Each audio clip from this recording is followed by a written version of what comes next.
نحمده ونصلي ونسلم على رسوله الكريم اما بعد اعوذ بالله من الشيطان الرجيم بسم الله الرحمن الرحيم يا أيها الذين آمنوا قوا أنفسكم وأهليكم صدق الله مولانا العظيم۔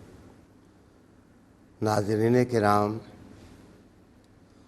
قرآن مجید کی ایک آیہ کریمہ سرنامہ کلام میں بطور حوالہ تلاوت کرنے کا اعزاز حاصل کیا ہے۔ یہ آیہ کریمہ سورہ تحریم کی ہے۔ ذہن میں رہے کہ قرآن حکیم تربیت کی کتاب ہے۔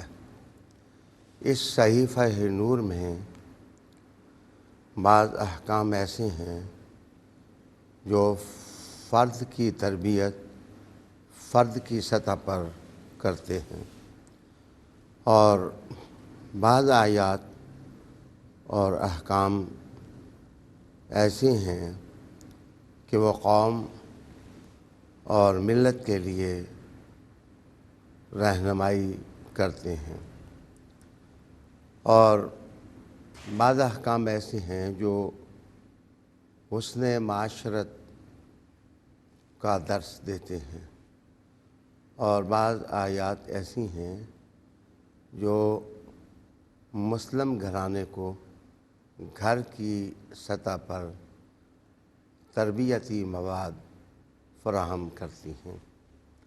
یہ آیہ کریمہ جس کا میں نے حوالہ دیا ہے، اس میں کہا یہ گیا ہے کہ اے ایمان والو، اپنے آپ کو اور اپنے آل و عیال کو آگ سے بچاؤ۔ ناظرین، آیت کا تفسیری ترجمہ ہی رہنمائی کرتا ہے کہ ایک مسلم گھرانے کو قرآن حکیم اپنے ماحول میں لانے کی دعوت دیتا ہے۔ یاد رہے کہ اسلامی زندگی میں سب سے اہم چیز ایمان ہے اور تسلیم ہے۔ انسان جس وقت اپنے چھوٹے سے وجود کو اللہ کے سپرد کر دیتا ہے اور پورے طریقے سے اپنے آپ کو اللہ کی چوکٹ سے مربوط کر لیتا ہے، تو یہاں سے ایمان کا تصور پیدا ہوتا ہے۔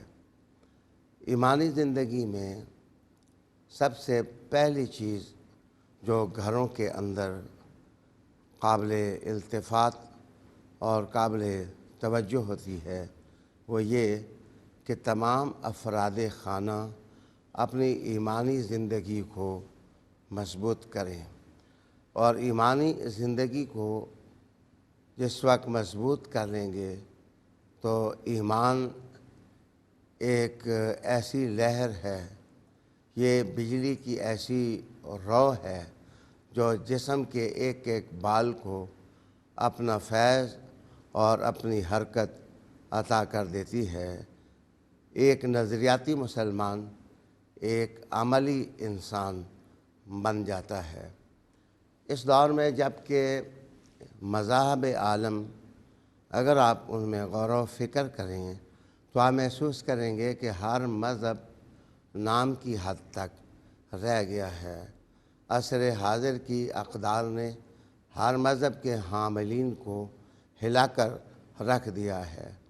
مسلمان ہونے کی حیثیت سے اور مومن ہونے کی حیثیت سے ہمیں گھروں کے اندر خود سازی کے لیے جو سب سے پہلا اہتمام کرنا ہے وہ یہ کہ مذہب کو اسمیت کے ماحول سے نکال کر عملیت کے ماحول میں لانے کی کوشش کریں، تاکہ ہر مسلم گھر کا ہر فرد ایک عملی مسلمان ہو، ایک نظریاتی مسلمان ہو۔ نام کا مسلمان ہونے میں اور نظریے کا مسلمان ہونے میں زمین اور آسمان کا فرق ہوتا ہے۔ یہاں ہی سے میں یہ بھی عرض کروں گا کہ رسالت مآب صلی اللہ علیہ وآلہ وسلم نے مسلمان گھروں کے لیے ایمان کے بعد سب سے اہم جس چیز کو گردانا ہے وہ ہے تشکیل ذہن۔ آج تک قوم کی حیثیت سے اور ایک ملت کی حیثیت سے ہم نے کبھی ضروری نہ سمجھا کہ خود سازی کرتے ہوئے اور گھر سازی کرتے ہوئے ہم اس مرحلے سے بھی اپنے گھر والوں کو گزاریں، اور تاکہ ان کا تشکیل ذہن ہو، ان کا ذہن ایک مسلمان کا ذہن بن جائے، ان کی سوچیں ایک مسلمان کی سوچیں بن جائیں۔ اس مقصد کے لیے سب سے مدد کرنے والی اعلیٰ و بالا چیز جو ہے وہ قرآن حکیم ہے۔ قرآن حکیم کا مطالعہ کرنا، قرآن حکیم کا پڑھنا، قرآن حکیم کا سیکھنا، قرآن مجید کے معانی میں غور کرنا اور قرآن مجید کے تقاضوں پر عملی طور پر لبیک کہنا تشکیل ذہن کے لیے ممد اور معاون سبب اور وسیلہ ہے۔ ناظرین، تشکیل ذہن ہی کے حوالے سے ایک چھوٹی سی بات اور بھی عرض کرنا چاہوں گا۔ انسان جس ملک میں رہتا ہے اس ملک کی مٹی کا بھی حق ہوتا ہے۔ جس وقت ہم اپنے گھروں میں افراد خانہ کی تربیت کریں تو ہمیں ضرور دیکھنا ہوگا کہ وطن کی محبت بھی ان کو سکھائیں۔ رسالت مآب صلی اللہ علیہ وآلہ وسلم نے جس وقت اسلام کی ننھی سی تحریک اٹھا کر اس کو بدر منیر بنایا تو آپ صلی اللہ علیہ وآلہ وسلم نے مدینہ کی محبت سکھائی۔ رسول کریم صلی اللہ علیہ وآلہ وسلم نے مکہ کی محبت سکھائی۔ حضور صلی اللہ علیہ وآلہ وسلم نے اپنی نسبتوں کی محبت سکھائی۔ بلا شبہ اس بات کو ہم اسلام کے وسیع تناظر میں بھی سمجھ سکتے ہیں، لیکن جس وطن میں مسلمان رہتے ہیں اس وطن کی مٹی کا ان پر حق ہے۔ محب وطن مسلمان ایک اعلیٰ مسلمان ہوتا ہے جس کو نظریے کی بھی قدر ہوتی ہے اور اپنی سکونت کی نعمت کا بھی احساس ہوتا ہے۔ رب کریم نے ارشاد فرمایا، یا ایھا الذین آمنوا قوا انفسکم، اے ایمان والو بچاؤ اپنے آپ کو، واہلیکم، اور اپنے آل و عیال کو نارا۔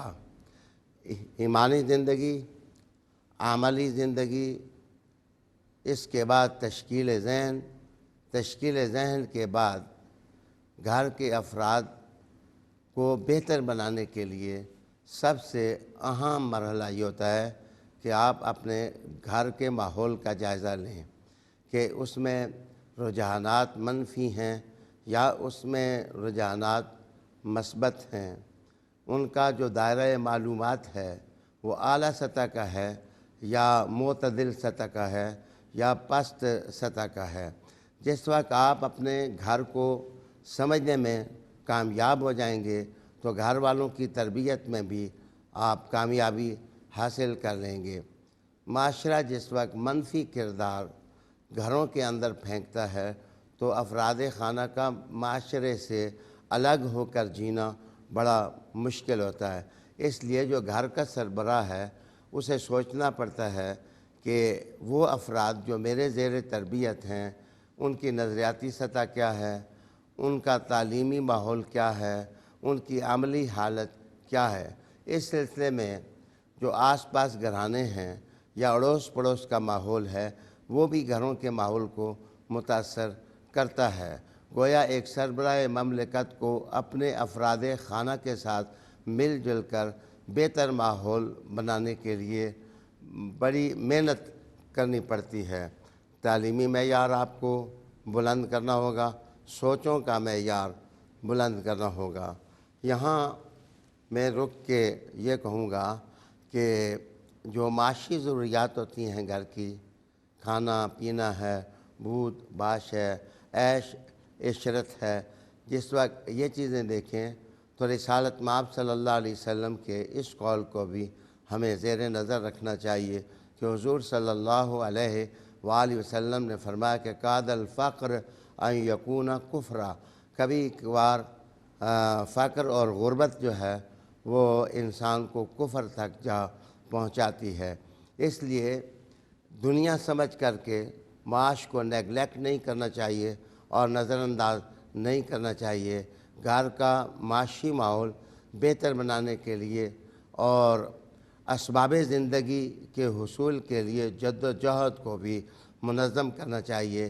ایک مسلم گھر کی تربیت کا جو نصاب تشکیل پائے، اس میں جہاں قرآن پڑھنا ضروری ہے، جہاں تشکیل ذہن ضروری ہے، وہاں معاشی مسائل کو بھی زیر نظر رکھنا از حد ضروری ہے۔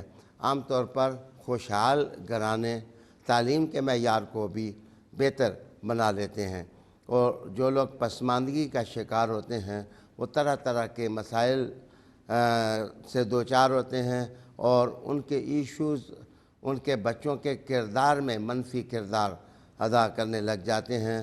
قرآن حکیم کی یہ آیت آب زر کے ساتھ لکھنے کے قابل ہے، جس میں تشکیل گھر یا تشکیل ذہن یا تشکیل کردار کے عنوان کو اہمیت دی گئی۔ یہاں میں تھوڑا آگے بڑھوں گا۔ رسالت مآب صلی اللہ علیہ وآلہ وسلم نے ان چیزوں ہی کو بہتر بنانے کے لیے ایک نور پرور قول ارشاد فرمایا کہ تم اپنے بچوں کو قرآن پڑھنا سکھاؤ، تم اپنے حبیب یعنی رسول کریم صلی اللہ علیہ وآلہ وسلم کی محبت ان کو سکھاؤ۔ اور پھر حضور صلی اللہ علیہ وسلم نے کہا کہ حضور کی جو اولاد ہے ان کی محبت اپنے بچوں کو سکھاؤ۔ یہ کوئی نسل پرستی نہیں ہے، اصل بات یہ ہے کہ جس طرح حضور نے اپنے بچوں اور نواسوں اور بیٹوں اور بیٹیوں کی تربیت کی، دراصل وہ رول ماڈل ہے۔ جس وقت مسلمان گھرانہ رسول کو دیکھیں گے تو وہ آسانیاں محسوس کریں گے اپنے بچوں کی تربیت کرنے کے لیے۔ یہیں میں کہنا چاہوں گا کہ اگلی بات ہے، رسالت مآب صلی اللہ علیہ وسلم نے بلا شبہ غار حرا سے اترے تو تعلیم اور علم کا سبق اور اس کا نور لے کر اترے، لیکن حضور صلی اللہ علیہ وآلہ وسلم نے انقلاب کے لیے اور کریکٹر ریولوشن کے لیے حضور صلی اللہ علیہ وآلہ وسلم نے صحبت کو ایک وسیلے کا کام قرار دیا، اور جتنے کمپینینز تھے محمد صلی اللہ علیہ وسلم کے، ان کے لیے حضور نے اپنی صحبت ضروری قرار دی۔ نہ صرف حضور نے ضروری قرار دی بلکہ اللہ رب العالمین کی طرف سے بھی یہ شہامت انگیز حکم قرآن مجید میں نازل ہوا، ارشاد ہوا من یطع الرسول فقد اطاع اللہ، جس نے رسول معظم کی اطاعت کی اس نے اللہ کی اطاعت کی۔ رسالت مآب صلی اللہ علیہ وسلم کے صحابہ کیوں کر انبیاء علیہ السلام کے بعد چنیدہ قرار دیے گئے اور سب سے افضل قرار دیے گئے؟ اس کی وجہ یہ تھی کہ وہ ہر وقت صبح شام رسول کریم صلی اللہ علیہ وآلہ وسلم کی صحبت میں رہتے تھے۔ یہ بہت بڑی بات ہے کہ ایک روایت بیان کی جاتی ہے کہ رسول اللہ علیہ السلام کے جو کمپینین تھے وہ آسمان کے ستاروں کی سی زندگی گزارتے تھے۔ یہ آسمان کا گلٹنگ سٹار ہونا، یہ گب نے بھی حضور کے کمپینینز کے لیے یہ تسلیم کیا ہے۔ صحبت اگر اپنے گھر والے بچوں کو اچھی میسر آ جائے گی تو کردار ان کا اجلا ہو جائے گا اور صاف ہو جائے گا۔ اللہ رب العالمین مسلمان گھرانوں کو حضور کی صحبت، حضور کی کتاب اور ان کے اسوہ سے مستفید ہونے کی توفیق عطا فرمائے۔ وآخر دعوانا ان الحمد للہ رب العالمین۔ يا أيها الذين آمنوا استعينوا بالصبر والصلاة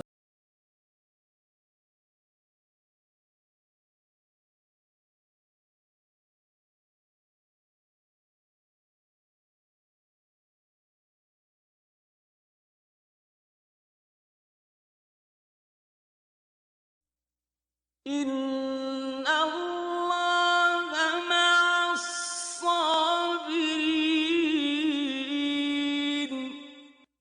اے ایمان والو، صبر اور نماز سے مدد لیا کرو، بے شک خدا صبر کرنے والوں کے ساتھ۔ ناظرین، اگر آپ ایسی ہی مزید ویڈیوز دیکھنا چاہتے ہیں تو ہمارا ARYQTV کا چینل سبسکرائب کیجئے اور بیل آئیکن کا بٹن دبانا نہ بھولیے تاکہ آپ سے کوئی پسندیدہ پروگرام مس نہ ہو جائے۔